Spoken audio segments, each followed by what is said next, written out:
More than 40,000 Palestinians have now been killed in Gaza, a majority of whom are civilians. And these numbers are from the Palestinian Ministry of Health, but they are backed up by the United States, by international organizations.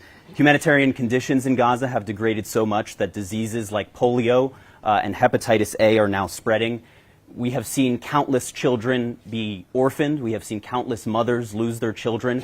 How much is too much, sir? At what point is it time to end this war?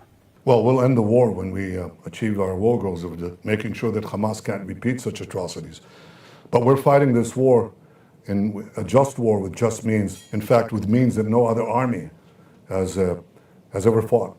No other army has taken the precautions that Israel has taken, sometimes at great risk, to make sure that we minimize the number of casualties. You talked about polio.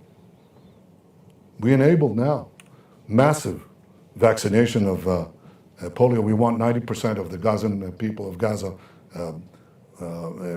vaccinated. I think 200,000 I think were vaccinated today.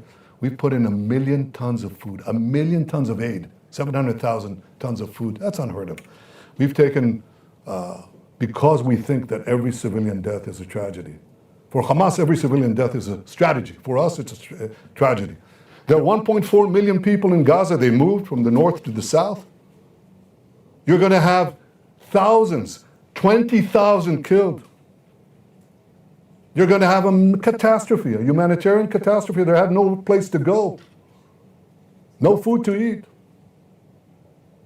Now report honestly, because here's what happened. They all left. They went to the humanitarian zone, which is 2 miles away, less, on the beach.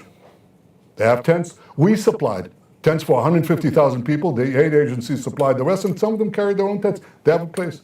We supplied water lines, sewage lines, food. There's more to be done, medical. So now we know how many people were killed, how many terrorists, because we counted them. And we just passed 2,000. Terrorists, body counts of terrorists. The people left.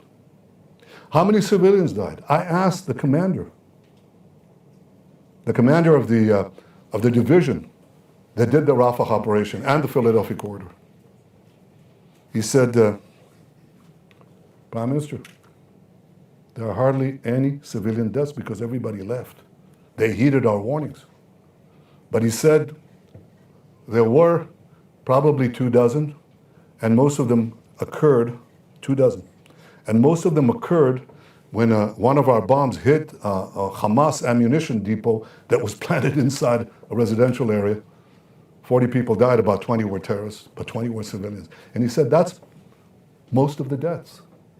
That's the lowest ratio of non-combatants to combatants in the history of urban warfare. That's it. Now report honestly, because you accused us of something that is outrageous. And in fact, the accusations against us are outrageously false.